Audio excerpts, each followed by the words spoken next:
প্রতিদিন সকালে খলিল চাচার গাড়ি থেকে বের হতো সাপ। প্রথম দিন একটা, পরদিন 5টা, তারপর শত শত সাপ। দোয়া করানো হলো, পানি পড়া ছিটানো হলো, তাবিজ বাঁধা হলো, কিন্তু কোনো কিছুতেই গাড়ির সাপ দূর হলো না। আর যখন আসল সত্য ফাঁস হলো, পুরো গ্রাম স্তব্ধ হয়ে গেল। ঘটনাটা নূরপুর গ্রামের। ফজরের নামাজ শেষ হলো, বয়স্ক লোকজন মসজিদ থেকে ফিরছিলেন। হঠাৎ একটি ভয়ঙ্কর চিৎকার বাতাসে প্রতিধ্বনিত হলো, ইয়া আল্লাহ! হাজি আফজল বললেন, এটা খলিল আহমদের আওয়াজ। তিনি সেই দিকে এগোলেন। খলিল আহমদ ছিলেন গ্রামের সবজি বিক্রেতা। সকালে সাদা মারুতি গাড়ি নিয়ে বাজারের দিকে যেতেন। তিনি যখন গাড়ির বনেট খুললেন, তখন তার ইঞ্জিনের পাশে একটি কালো ও চকচকে সাপ পেঁচানো ছিল। সাপটির চোখ ঝলমল করছিল এবং সে বারবার ফনা তুলছিল, যেন সতর্ক করে বলছে, কাছে এসো না। খলিলের হৃৎপিণ্ড জোরে ধরফর করতে লাগলো। সে বলল, ইয়া আল্লাহ, কি বিপদ এটা! তার স্ত্রী জয়নব বাইরে এলেন। ভয়ে জিজ্ঞাসা করলেন, কি হয়েছে? খলিল কাঁপা কণ্ঠে বললেন, গাড়ির মধ্যে সাপ, অনেক বড় সাপ। জয়নব ভয় তার মুখে ঘোমটা টেনে ফেললেন। খলিল সাহস করে একটি লাঠি দিয়ে ইঞ্জিন থেকে সাপটিকে সরানোর চেষ্টা করল। সাপটি আক্রমণ করতে চাচ্ছিল, কিন্তু শেষমেশ সাপ নিচে নেমে ঝোপের মধ্যে অদৃশ্য হয়ে গেল। খলিল বললেন, আলহামদুলিল্লাহ, বেরিয়ে গেছে। জয়নবু জিজ্ঞেস করলেন, এটা কিভাবে হলো? খলিল বললেন, সম্ভবত জঙ্গল থেকে পথ হারিয়ে এসে পড়েছে, তবে তার মনে একরকম ভয় কাজ করছিল। জয়নবু জিজ্ঞেস করলেন, তুমি এখন বাজারে যাবে? খলিল বললেন, হ্যাঁ, যেতে তো হবেই। গাড়ি স্টার্ট হলো, কিন্তু খলিলের মন ছিল ভার। সে জানত এটা বিচ্ছিন্ন কোনো ঘটনা না। পরদিন সকালে খলিল স্বাভাবিক সময়ের আগেই জেগে উঠলেন। জয়নব খলিলের চিন্তিত মুখ দেখে বললেন, দোয়া পড়ে যাও, আল্লাহ ভরসা। খলিল বিসমিল্লাহ বলে যখন গাড়ির দরজা খুললেন, তখন এবার চিৎকার করে উঠলেন। ড্রাইভার সিটে ছিল 5টি ছোট কালো সাপ। তারা গিয়ারে উঠে গিয়েছিল, সিটের কাছে এবং ম্যাটের উপর ছড়িয়েছিল। তাদের চোখ ছিল খলিলের দিকে এবং ফোঁস ফোঁস করছিল, যেন তারা রেগে আছে। খলিল পেছনে সরে গেল, কিন্তু চোখ সরালো না। গাড়ি থেকে শব্দ শুনে জয়নব বাইরে এলেন। খলিল বললেন, আবার এসেছে, এইবার 5টা। জয়নবের মুখ ফ্যাকাশে হয়ে গেল, চুপ করে দাঁড়িয়ে রইল। ঠিক তখন 2 প্রতিবেশী যুবক, নৌমান ও জাহিদ, ওদিক দিয়ে যাচ্ছিল। তারা খলিল ও জয়নবকে উদ্বিগ্ন দেখে থামল। জাহিদ জিজ্ঞেস করল, কি হয়েছে চাচা? খলিল ইঙ্গিত করলেন, ভিতরে দেখো।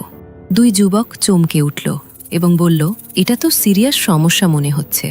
নৌমান একটি মোটা বাঁশ এবং জাহিদ একটি লাঠি নিল। তারা সতর্কভাবে লাঠি দিয়ে সাপগুলোকে গাড়ি থেকে বের করল। বাঁশের গুতায় তারা বেরিয়ে গিয়ে ক্ষেতের দিকে চলে গেল। খলিল ঘামে ভিজে গেলেন, ধপাস করে মাটিতে বসে পড়লেন। নোমান বলল, এটা এখন সাধারণ ব্যাপার নয়। কাল 1টা, আজ 5টা। যদি কাকতালীয় হয়, তবে প্রতিদিন কেন? জাহিদ বলল, কোনো দুষ্টামি হতে পারে, কারো শত্রুতা আছে হয়তো। খলিল মাথা নাড়লেন। শত্রুতা থাকার কথা না, কিন্তু... জয়নব জিজ্ঞেস করলেন, কিন্তু কি? খলিল চুপ রইল, তার চোখ গাড়ি ছাদের দিকে। মুখে বলল, সবই খুব অদ্ভুত। নোমান বলল, ক্যামেরা লাগাও, দেখো কি হচ্ছে। খলিল মাথা নাড়ল, হ্যাঁ, হয়তো তাই করতে হবে। জয়নব ভিতরে গিয়ে একটি ছোট মোবাইল ক্যামেরার প্যাকেট আনলেন, যেটা তাদের ছেলে অনলাইন থেকে কিনেছিল বন্ধুদের সাথে ট্যুরে নেওয়ার জন্য। সেই সন্ধ্যায় খলিল গ্যারেজের সামনে লাগানো বাতি খুলে সেখানে ক্যামেরা বসালেন। ছাদের উচ্চতা থেকে ক্যামেরা পুরো গ্যারেজকে কাভার করছিল। রাত হলো, কিন্তু রাতে ঘুম হলো না। খলিল বিছানায় শুয়ে থাকলেও তার মনে হচ্ছিল চারপাশে শুধু সাপ আর সাপ, ছোট বড় মাঝারি। জয়নব তার দিকে ফিরে হাত ধরে বললেন, ভয় পেও না, কাল দেখা যাবে।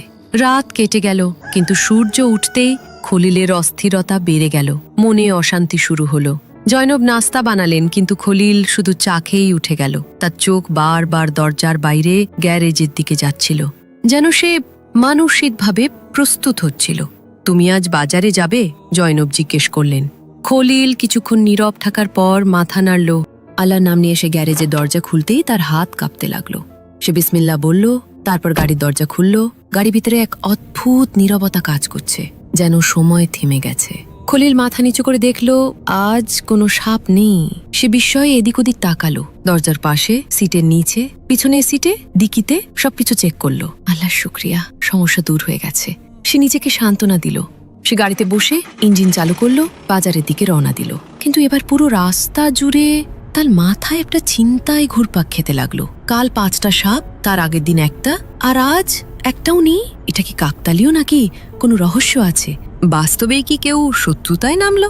বাজারে সে প্রতিদিনের মতো সবজি কিনলো, কিন্তু তার চোখে উদ্বেগের ছাপ ছিল স্পষ্ট।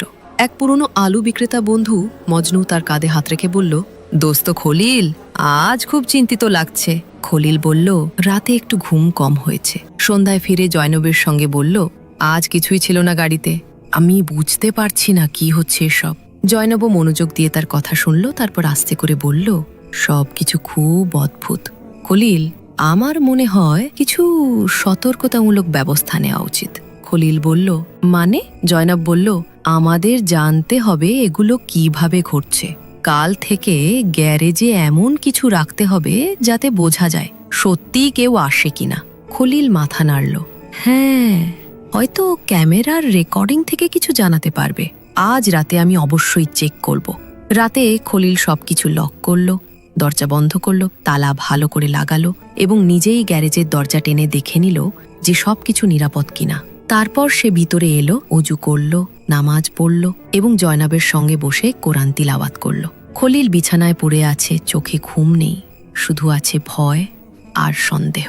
যদি কাল আবার সাপ আসে তাহলে এটা আর কাকতালীয় হতে পারে না। সে শেষবারের মতো চোখ বন্ধ করল এবং মনে মনে চিন্তা করল কাল সব রফা দফা হবে। কিন্তু সে জানত না আগামী দিনটি এক ভয়ঙ্কর সত্য নিয়ে আসছে। সকাল হলো। খলিল আস্তে করে উঠে অজু করল, ফজরের নামাজ মসজিদে জামাতে আদায় করল। খলিল মসজিদ থেকে এসে গ্যারেজের দরজার সামনে দাঁড়ালো। জয়নব জানালা দিয়ে তার দিকে তাকিয়ে আছে। খলিল বিসমিল্লাহ বলে তালা খুলল এবং দরজাটি আস্তে টেনে খুলল। তারপর ধীরে ধীরে গাড়ির কাছে গেল। গাড়ি পুরোপুরি বন্ধ, ঠিক যেভাবে সে রাতের বেলা বন্ধ করে রেখে গেছিল। সে হ্যান্ডেল ধরে টান দিয়ে দরজা খুলল। এক মুহূর্তের জন্য মনে হলো মাটি কেঁপে উঠল। খলিলের হৃৎপিণ্ড যেন এক লাফে গলায় উঠে গেল। গাড়ির ভিতরে 20টিরও বেশি সাপ হামাগুড়ি দিচ্ছে। কিছু ড্যাশবোর্ডে, কিছু সিটের মাঝে, কিছু মেঝের ম্যাটের নিচ থেকে বের হচ্ছে। তাদের গায়ে চকচকে চামড়া, তাদের তীব্র গতিবিধি আর ফোঁস ফোঁস শব্দ খুবই ভয়ঙ্কর। খলিলের চিৎকার বেরিয়ে আস্তে আস্তে গলায় আটকে গেল। তার শরীরে আর শক্তি নেই, ভয়ে মাথা ঘুরাচ্ছে। সে এক পা পেছনে সরে গিয়ে দেয়ালে ঠেস দিয়ে দাঁড়িয়ে কোনো মতে নিজেকে রক্ষা করল। জয়নব দৌড়ে বেরিয়ে এলো। কি হয়েছে? তারপর খলিল কাঁপা কাঁপা আঙুলে গাড়ির দিকে ইশারা করল। জয়নব ভিতরে উকি দিয়ে সাথে সাথেই পিছিয়ে এলো। আস্তাগফিরুল্লাহ, এটা তো মারাত্মক হয়ে যাচ্ছে। খলিল কাঁপা হাতে মোবাইল বের করল, তাৎক্ষণিকভাবে সিসিটিভি অ্যাপ খুলল। সে রাতের পুরো রেকর্ডিং আগে পিছে টেনে দেখল, প্রত্যেকটি কোণ থেকে পর্যবেক্ষণ করল, কিন্তু কিছুই পাওয়া গেল না। না কেউ এলো, না কেউ গেল। গ্যারেজের দরজা পুরো রাত বন্ধ ছিল। না কোনো ছায়া, না কোনো শব্দ। সাপগুলো এলো কোথা থেকে? কিভাবে? কখন? কোনো ফাঁক দিয়ে? কি জন্য?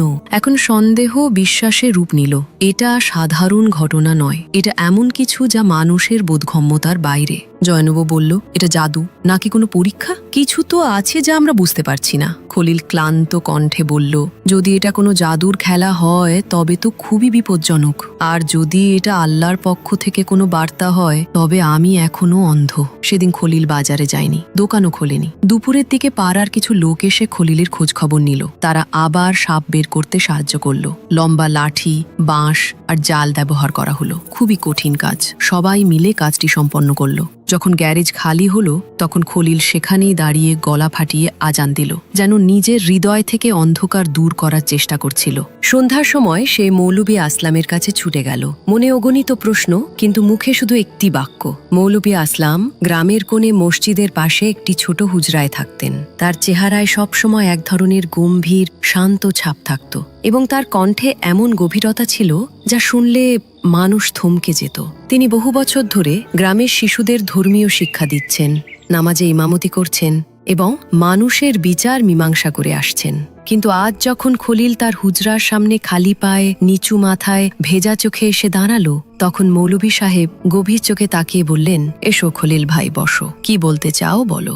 মৌলভী সাহেব, এসব কি হচ্ছে আমার সাথে? কে আমার সর্বনাশ করতে চায়? কি চায় আমার কাছে? আমি খুবই অস্থির, হৃদয় ভার হয়ে আছে, নিঃশ্বাস বন্ধ হয়ে আসে। এই সাপ, তাদের আসার কারণ বুঝে উঠতে পারছি না। মৌলভী সাহেব নরম স্বরে জিজ্ঞেস করলেন, প্রথম কখন এসেছিল? খলিল ধারাবাহিকভাবে সব ঘটনার বর্ণনা দিল। রাতের ক্যামেরা, দরজা বন্ধ থাকা সত্ত্বেও সাপদের ঢুকে পড়া এবং তারপর হঠাৎ তাদের অদৃশ্য হয়ে যাওয়া, প্রতিবার ভয় আরও তীব্র হওয়া, মন অস্থির হয়ে ওঠা এবং এখন ব্যবসায় পর্যন্ত যাওয়ার সাহস করতে না পারা। মৌলভী আসলাম চুপচাপ সব শুনছিলেন। তারপর বললেন, এই ব্যাপার হয়তো কোনো মানুষের ষড়যন্ত্র আছে, নয়তো আল্লাহর তরফ থেকে কোনো ইশারা। উভয় অবস্থারই চিকিৎসা আছে। খলিল চমকে উঠে বলল, আল্লাহর ইশারা? কিন্তু আমি তো কিছুই করিনি। মৌলভী সাহেব গভীর চোখে তার দিকে তাকালেন। খলিল ভাই, আমাদের মধ্যে কে এমন আছে যে দাবি করতে পারে যে সে কোনো গুনাহ করেনি? কিছু গুনাহ বাহ্যিকভাবে ছোট মনে হয়, কিন্তু আল্লাহর কাছে সেগুলোর গুরুত্ব অনেক বড় হয়। তোমার উপর যা কিছু ঘটছে তা হয়তো তোমাকে জাগিয়ে তোলার চেষ্টা, নতুবা কারো বদদোয়া। খলিল ব্যাকুলভাবে বলল, তাহলে আমি এখন কি করব? কোনো দোয়া বা কোনো ওয়াজিফা আছে? মৌলভী আসলাম তার কাঁধে হাত রাখলেন। ওয়াজিফা হয় হৃদয়ের। প্রথমে নিজের ভেতরে তাকাও, নিজের আমল পরীক্ষা করো, রাতে আল্লাহর সামনে দাঁড়িয়ে জিজ্ঞাসা করো, ইয়া আল্লাহ, আমি কি ভুল করেছি? আর যদি কিছু মনে না পড়ে, তবুও তওবা করো, কারণ আল্লাহ সব জানেন। খলিলের চোখ ভিজে গেল। মৌলভী সাহেব, যদি আমি সত্যিই তওবা করি, তাহলে কি এসব শেষ হয়ে যাবে? আল্লাহ সবচেয়ে বেশি ক্ষমাশীল যদি মানুষ অন্তর থেকে অনুশোচনা করে। মৌলভী সাহেব কিছু দোয়া শিখিয়ে দিলেন। সূরা বাকারা প্রতিদিন শুনো অথবা পড়ো, ইস্তিগফারের কিছু আয়াত পড়ো, রাতের শেষ প্রহরে তাহাজ্জুদে 2 রাকাত নামাজ পড়ো, আর সবচেয়ে গুরুত্বপূর্ণ হলো, যা কিছু তোমার হৃদয়ে বোঝা হয়ে আছে তা হালকা করো, সত্য বলো। যদি কিছু লুকিয়ে থাকো, খলিল ভাই, এখন সময় এসেছে তুমি তোমার অন্তরের বোঝা নামিয়ে ফেলো। আমাকে স্পষ্ট করে বলো, ব্যাপারটা কি? খলিল ধীরে ধীরে মাথা তুলল, কিন্তু চোখ তুলে তাকাতে পারল না। মৌলভী সাহেব, আমি সে থেমে গেল। মৌলভী সাহেব চুপচাপ তার পাশে বসে বললেন, খলিল, যা কিছু তোমার অন্তরে আছে আল্লাহ জানেন, আমি নই। নিজেকে সত্য বলো। কিছু মুহূর্তের নীরবতার পর খলিলের আওয়াজ বের হলো, খুব আস্তে কিন্তু কাঁপা স্বরে বলল, এই গাড়ি যেটা আমি কিনেছি বলে সব জায়গায় প্রচার করেছি, এটা আসলে আমার না। মৌলভী সাহেব বিস্ময়ে তার দিকে তাকালেন। তবে কার? এটা ফারুক ভাইয়ের। তিনি শহরে থাকেন। আমি 6 মাস আগে তার কাছ থেকে এটি ভাড়ায় নিয়েছিলাম। 2 মাসের ভাড়া দিয়েছি, তারপর আর্থিক অবস্থা খারাপ হয়ে গেল। এরপর তিনি বারবার গাড়ি ফেরত চাইতে এসেছেন, কিন্তু আমি প্রতিবারই তাকে এড়িয়ে গেছি। খলিলের কণ্ঠে এখন লজ্জা স্পষ্ট ধরা পড়ছে। মৌলভী সাহেব জিজ্ঞাসু দৃষ্টিতে তার দিকে তাকালেন। শুধু এড়িয়ে গিয়েছিলে? খলিলের চোখ ভিজে গেল। না, একদিন আমি মহল্লার কয়েকটা ছেলেকে বলেছিলাম, যখন উনি আসবেন তখন তাকে চোর বলবে, যেন পুরো মহল্লা তাকে চোর বলে। একথা বলতে বলতে খলিল ফুঁপিয়ে কেঁদে ফেলল। মৌলভী আসলামের নিঃশ্বাস থেমে গেল, কিন্তু তার মুখে রাগের বদলে দেখা দিল দুঃখ। খলিল, তুমি একজন মুসলমান ভাইকে চোর বলে তাড়িয়ে দিয়েছ শুধু এই কারণে যে তুমি তার জিনিসটা ফেরত দিতে চাওনি। আমি ভুল করেছি, অনেক বড় ভুল। কিন্তু তখন আমি শুধু নিজের লাভ দেখেছিলাম, বিবেকের কণ্ঠ চেপে ধরেছিলাম। যতবার উনি এসেছেন আমি মিথ্যে বলেছি। কখনো বলেছি গাড়ি নষ্ট, কখনো বলেছি এটা এখন আমার নামে। আর শেষবার যখন উনি এলেন, তখন মহল্লার কিছু ছেলে তাকে ধাক্কা দিয়ে তাড়িয়ে দিয়েছে। মৌলভী আসলাম মাথা নিচু করে ফেললেন। এসব করার সময় আল্লাহকে ভয় পেলে না? খলিল কাঁদতে কাঁদতে বলল, মৌলভী সাহেব, এখন প্রতি রাতে আমার চোখে শুধু তার চেহারাই ভাসে, তার চোখে সেই অসহায় দৃষ্টি। আর এখন এই সাপগুলো মনে হয় যেন তারই বদদোয়ায় আমার পিছনে লেগে আছে, নাকি আল্লাহর গজব। মৌলভী সাহেব তাকে সান্ত্বনা দিয়ে বললেন, এটা আল্লাহর গজব না, বরং তার দয়া যে তিনি তোমাকে ফেরার সুযোগ দিচ্ছেন। খলিল ভেজা চোখে বলল, আমি সব কিছু ফেরত দিতে চাই, গাড়িটাও, সম্মানটাও, ক্ষমাও চাইব। মৌলভী সাহেব সম্মতিসূচকভাবে মাথা নাড়লেন। আগামীকাল সকালেই আমরা শহরে যাব ফারুকের কাছে। সেই রাতে খলিল তাহাজ্জুদের নামাজ আদায় পড়ল। সে সেজদায় গিয়ে অনেকক্ষণ ফুপিয়ে ফুপিয়ে কাঁদল। ইয়া রব, যা করেছি তা ছিল জুলুম, তুমি সাক্ষী আছো, আমি এখন তোমার দরজায় এসেছি। মৌলভী আসলাম ফজরের পরপরই খলিলের ঘরে এলেন। জয়নব তাদেরকে হাসি মুখে বিদায় জানালেন। খলিল গাড়ি নেয়নি, বরং পায়ে হেঁটে বাস স্টপের দিকে রওনা দিল। তার মনে হয়েছে এটাই তার কাফফারার প্রথম ধাপ হওয়া উচিত। শহর কাছেই ছিল। তারা বাসে উঠে শহরের দিকে রওনা হলো। তার চোখে বারবার ভেসে উঠছিল ফারুকের মুখ। মৌলভী আসলাম চুপ ছিলেন। শেষমেশ তারা শহরে পৌঁছল। ফারুকের বাড়ি ছিল মহল্লার শেষ প্রান্তে। খলিলের হৃৎপিণ্ড জোরে ধরফর করতে লাগলো, তার পা যেন থেমে যাচ্ছিল। কিন্তু মৌলভী আসলাম তার কাঁধে হাত রাখলেন, এখন থেমে গেলে চলবে না। তারা পায়ে হেঁটে ফারুকের বাড়িতে পৌঁছে গেল। খলিল দ্বিধাভরে দরজায় নক করল। কয়েক মুহূর্তের মধ্যেই দরজা খুলল, আর সামনে সেই পরিচিত মুখ দেখতে পেল। ফারুক, সাদা পাঞ্জাবি, মুখে হালকা দাড়ি, চেহারায় চিন্তা ও বিস্ময়ের মিশ্র অভিব্যক্তি। খলিল ভাই? খলিলের কণ্ঠ কাঁপতে শুরু করল, চোখ ভিজে উঠল। ফারুক ভাই বলেই সে পকেট থেকে গাড়ির চাবি বের করল এবং 2 হাত দিয়ে ফারুকের সামনে রাখল। এটা আপনার। আমি অনেক জুলুম করেছি, অনেক মিথ্যা বলেছি, আর সবচেয়ে বড় জুলুম এটাই করেছি যে আমি আপনার বেজ্জতি করেছি। আমি অন্তর থেকে ক্ষমা চাই। ফারুক কিছুক্ষণ চুপ করে খলিলের দিকে তাকিয়ে রইলেন। তারপর আস্তে করে বললেন, আপনি এই পর্যন্ত আসতে অনেক সাহস করেছেন। খলিল মাথা নিচু করে বলল, সবকিছু আল্লাহই করিয়েছেন। আমার হাতে থাকলে আমি হয়তো কখনোই আসতাম না, কিন্তু আল্লাহ আমার অন্তরের পর্দা ছিঁড়ে ফেলেছেন এবং আমাকে আমার বাস্তবতা দেখিয়ে দিয়েছেন। মৌলভী আসলাম নীরবতা ভেঙে বললেন, ফারুক ভাই, মানুষ সেই যে অন্যকে ক্ষমা করতে জানে। খলিল ভুল করেছে, কিন্তু আজ সে তওবা করছে। আপনি যদি তাকে ক্ষমা করে দেন, তবে হয়তো আল্লাহও আমাদের সবার উপর রহম করবেন। ফারুক গভীর নিঃশ্বাস নিয়ে চাবি তুলে নিলেন এবং খলিলকে বুকে জড়িয়ে ধরলেন। আমি আপনাকে ক্ষমা করেছি, কারণ আমি জানি ক্ষমা করা মানুষকে আল্লাহর কাছাকাছি নিয়ে যায়। খলিল ফুপিয়ে কেঁদে ফেলল। তার চোখের পানি ফারুকের কাঁধে পড়ল। আজ প্রথমবার সে নিজের নফসের ওপর বিজয় অনুভব করছে। ফারুক বললেন, আপনারা ঘরে এসে বসুন। তারা একসঙ্গে বসল। চা এলো। মৌলভী আসলাম সূরা নূরের আয়াত পড়ে শোনালেন, যেখানে ক্ষমা ও তওবার ফজিলত বর্ণিত ছিল। ফারুক বললেন, আল্লাহ আপনাকে জাগিয়ে তুলেছেন, এটা তার রহমত। সাপ তো কেবল এক উছিলা মাত্র। বাস্তবতা এটা ছিল যে আপনার ভেতরের সত্য মারা যাচ্ছিল, এখন তা জেগে উঠেছে। খলিল হ্যাঁসূচক মাথা নাড়ল। এখন আমি পরিবর্তিত না হয়ে ফিরব না। মৌলভী আসলাম হাসলেন। যদি নিয়ত পরিষ্কার হয়, তবে আল্লাহ পথ সহজ করে দেন। ফারুক বললেন, আমি আগামীকাল গিয়ে গাড়ি নিয়ে আসব। যখন তারা ফেরার জন্য রওনা হলো, তখন খলিলের মুখে সেই বোঝা আর নেই, যেটা এতদিন তার সাথে ছায়ার মতো লেগেছিল। ফেরার পথ ছিল অল্প, কিন্তু খলিলের মনে যেন অদ্ভুত প্রশান্তি ও প্রশস্ততা ছেয়ে গেছে। মৌলভী আসলামের সঙ্গে যখন সে নূরপুর ফিরল, তখন দুপুর পেরিয়ে গিয়েছে। বাড়ি পৌঁছতেই জয়নব দরজা খুললেন। তার মুখে তখন উদ্বেগ, অপেক্ষা এবং চিন্তার ছাপ। কিন্তু যখন তার চোখ পড়ল খলিলের মুখের দিকে, সে থমকে গেল। তার চোখে সেই শান্তি যেটা একজন ধার্মিক সচ্চরিত্র বান্দার চোখে থাকে, যেন সে ভেতর থেকে ভেঙে গিয়ে আবার পূর্ণ হয়ে উঠেছে। সব ঠিক হয়ে গেছে?